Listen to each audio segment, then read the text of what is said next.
أعوذ بالله من الشيطان الرجيم.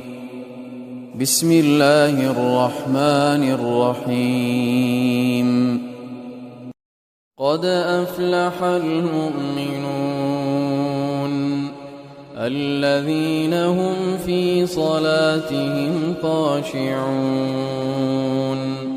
والذين هم عن اللغو معرضون والذين هم للزكاة فاعلون والذين هم لفروجهم حافظون إلا على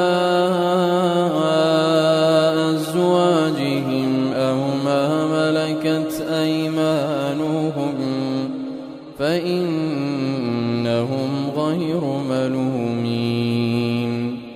فمن ابتغى وراء ذلك فأولئك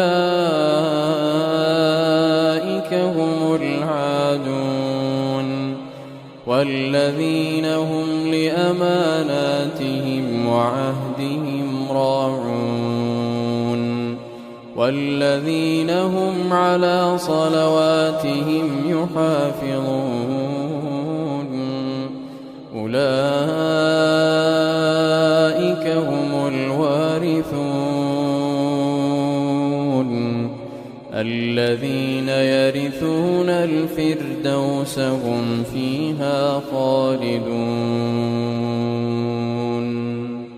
ولقد خلقنا الإنسان من سلالة من طين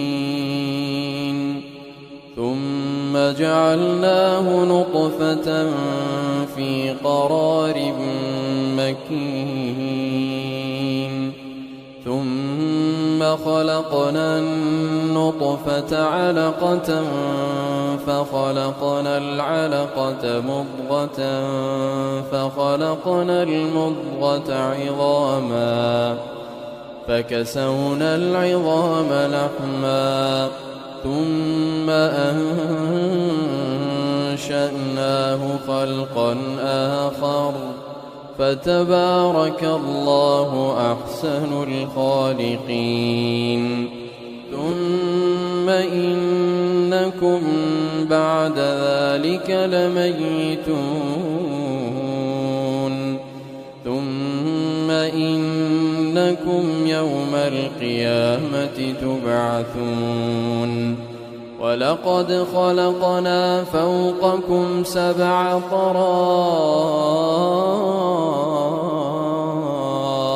وما كنا عن الخلق غافلين.